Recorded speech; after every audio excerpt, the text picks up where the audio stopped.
होने की संभावना जताई जा रही है। राष्ट्रीय लोकदल के एनडीए के पाले में आने से अब मंत्रिमंडल विस्तार की चर्चा एक बार फिर से तेज हो गई है। माना जा रहा है कि रालोद को भी प्रदेश मंत्रिमंडल में हिस्सेदारी मिल सकती है।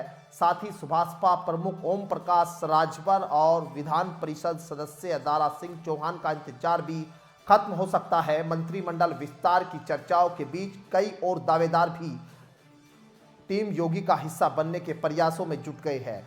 सुभाषपा के अध्यक्ष ओम प्रकाश राजभर के एनडीए का हिस्सा बनने के बाद से ही योगी मंत्रिमंडल के विस्तार की चर्चाएं तेज हो गई थी। फिर दारा सिंह चौहान भी सपा छोड़ भाजपाई हो गए थे। पार्टी को घोषित सीट पर उपचुनाव भी कराना पड़ा और इसमें हार भी झेलनी पड़ी, मगर पार्टी ने हार के बावजूद भी दारा सिंह के वजूद को विधान परिषद में बनाए रखा।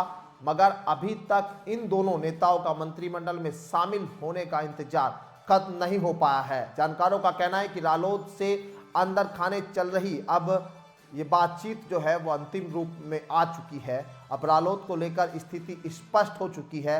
राज्यसभा में जयंत चौधरी से लेकर उत्तर प्रदेश विधानसभा में रालोद के विधायक भी सत्ता पक्ष के साथ जा सकते हैं।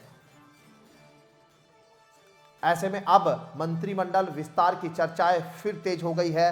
सूत्रों का कहना है कि इसी माह यह विस्तार हो सकता है। माना जा रहा है कि रालोद को भी योगी मंत्रिमंडल में शामिल कराने के साथ ही एक कैबिनेट का पद मिल सकता है। हालांकि चर्चा एक राज्य मंत्री पद को लेकर भी तेज हो रही है, यानी एक कैबिनेट का पद और एक राज्य मंत्री यहां राष्ट्रीय लोकदल की ओर से बनाया जा सकता है और इसी महीने यहां ये मंत्रिमंडल विस्तार हो सकता है। 2024 के लोकसभा चुनाव को लेकर अब यहां ये दांव भारतीय जनता पार्टी खेलने जा रही है। उधर सुभाषपा के जरिए राजभर वोट बैंक को किस तरह से संजोए रखा जाए और इधर पश्चिम यूपी में 18% जो जाट वोटर्स है उनको कैसे अपने पाले में लाया जाए, इसको लेकर भी अब चर्चाएं यहां पर तेज है कि दो मंत्री यूपी में योगी मंत्रिमंडल में शामिल हो सकते हैं, जिसमें एक कैबिनेट में और एक राज्य मंत्री के तौर पर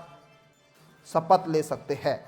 अब ऐसे में यह भी बहुत जल्द जो है ये खबर भी सामने आ सकती है कि इन लोगों को मंत्री बनाया जा सकता है, क्योंकि कई नाम अभी रालोद में भी सामने आ रहे हैं कि किन किन को लेकर मंत्रिमंडल में शामिल किया जा सकता है, लेकिन अभी खुलकर जो है वो तस्वीर धीरे धीरे साफ होनी बाकी है।